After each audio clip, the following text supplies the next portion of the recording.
In lucid dreams, one can summon and talk to persons from waking life. How might the narcissist, having no external objects, perceive these entities? Is lucid dreaming a potential source of narcissistic supply? Lucid dreaming in itself is not a source of narcissistic supply or self-supply, but the capacity to dream lucidly, the mastery, the skill of dreaming lucidly, is self-aggrandizing, is self-enhancing. The narcissist would brag about his or her capacity to control, direct, and participate in his dreams in a semi-conscious way. At the same time, the narcissist does have access to objects. These objects are not external, or they are internal, but don't forget, the narcissist perceives his internal objects as external. The narcissist mistakes his internal objects for external objects. That's why we keep saying that narcissism may be a form of pseudopsychosis. It's a bit psychotic. So the lucid dream would be populated with internal objects which masquerade or are mislabeled as external objects in the narcissist's mind. And the narcissist would feel no different to a completely healthy and normal person.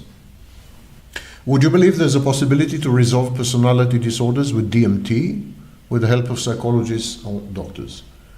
The field of psychedelics and similar administered substances is fast developing. We have established, I think, reasonably, beyond a reasonable doubt, that certain psychedelics and other substances may be beneficial in the treatment of anxiety and depression. At this stage, there's no rigorous or serious study that has demonstrated any long-term beneficial impact of any substance, DMT included, in the treatment of personality disorders. That's the situation right now. Will it change? Who knows? Studies are underway. Clinics in various countries, for example in Germany, are experimenting with this, with the consent of the patients, of course. And we may be surprised, the way we were surprised with ketamine, for example. We may end up being surprised. Psychedelics are a very interesting group of molecules, and similar substances are equally fascinating, and I have great hopes for them.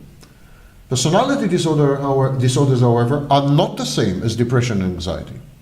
Depression and anxiety are very simple mental health conditions, traceable to some extent to some biochemistry of the brain, whereas personality disorders are highly complex conditions, which involves dozens, if not hundreds, of biochemical processes, genetic, hereditary traits,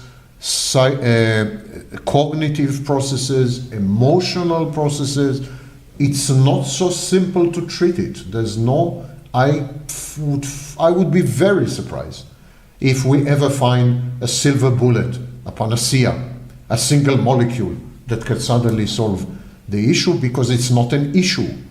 It's a syndrome, it's a complex of issues, hundreds of them.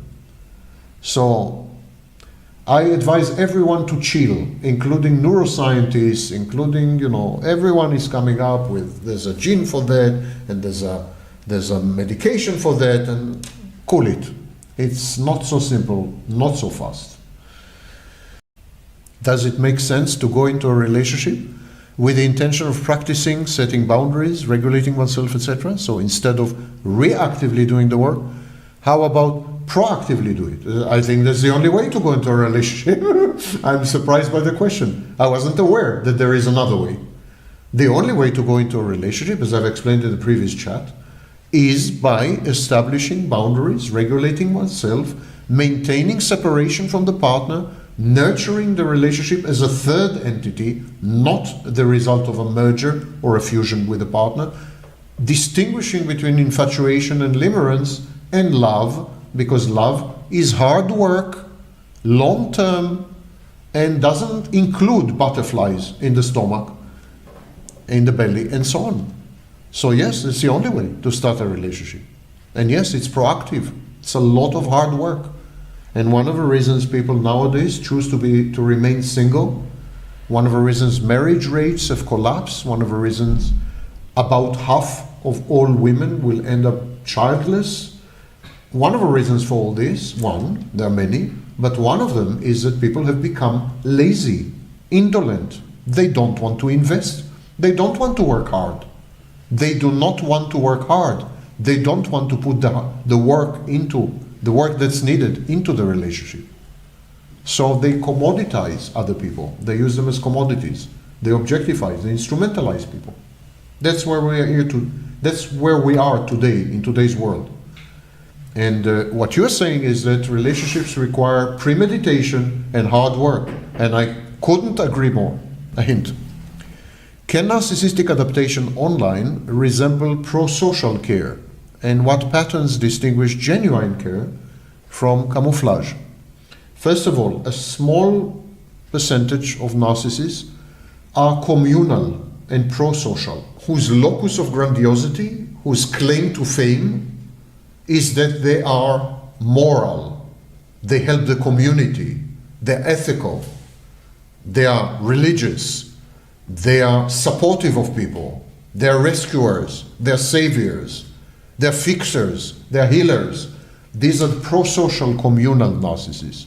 And they would demonstrate care and compassion and loving and caring and solicitude, and they would, but it would all be on display.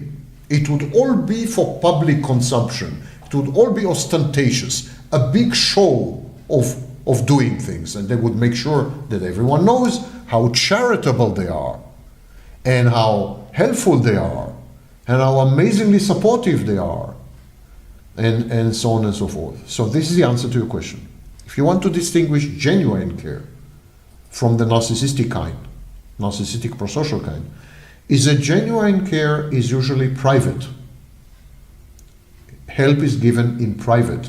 Succor and support are private. Donations are private. Charity is private. In some religions, by the way, giving charity publicly is a sin because it shames the receiver. So narcissists do all of this in public. They make sure that there's a photographer, that they are on camera, that everyone knows about it. They then blackmail you. They say, I helped you. You owe me. You know? So it's very transactional. And these are the distinguishing features. A literary tangent. What name might have befitted narcissism if it were taken from biblical text and not from its current Mytho Grecian Eponym? Grecian Eponym. There are many narcissists in the Bible. Maybe because it was written by Jews, I'm not sure. That's an anti-Semitic joke. So, one famous narcissist in the Bible is King David, of course. I would even say a psychopathic narcissist. He stole other people's wives. He sent the husbands to die in a war so that they can marry the widow. He conspired against the previous king, King Saul, and then stole his kingdom, drove him insane first, and then stole his kingdom. Self-punished David. God said, you know, Solomon can build a temple and so on, but your dynasty will end because of your sins. Nathan, remember Nathan, the prophet? So I would choose David. So now it would be called not narcissistic personality disorder, but Davidian personality disorder. I like it a lot more, especially because my father's name was David. Next.